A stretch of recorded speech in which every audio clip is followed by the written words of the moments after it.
So if you're like me, you probably like the taste of coffee, but it may not agree with you. So that's why I discovered matcha.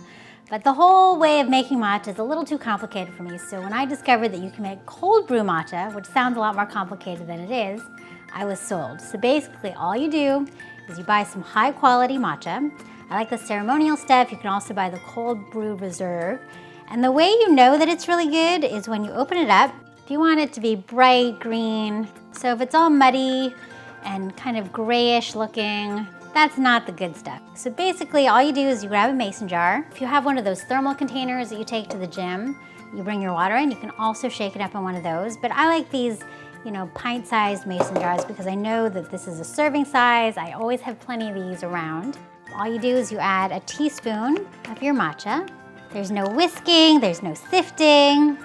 There's just gonna be a bunch of shaking. And then to this, you can add about 12 ounces of cold water.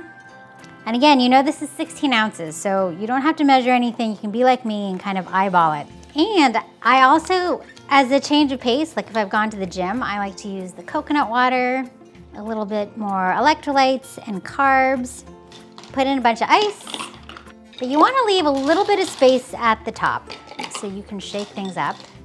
Screw on a lid really tight. And then you just shake it.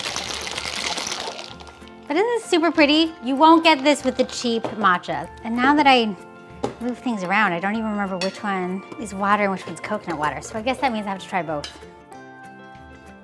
And if you've never tried matcha, it has a really, if I say it's grassy, that will turn off people who've never tried it, but it does have this really kind of fresh, kind of grassy flavor, but it's in a good way. Like I don't normally eat grass. But what's also great about matcha is it does have caffeine in it, but it also has another compound in it that helps actually kind of calm you down. So it gives you this kind of alert, calm readiness, which is perfect for me because I think coffee and just regular caffeine makes me crazy. So this is the one with coconut water and it's super refreshing. Put the lid's back on and go on your merry way. So for this recipe and others just like it, just head on over to my blog, nomnompaleo.com.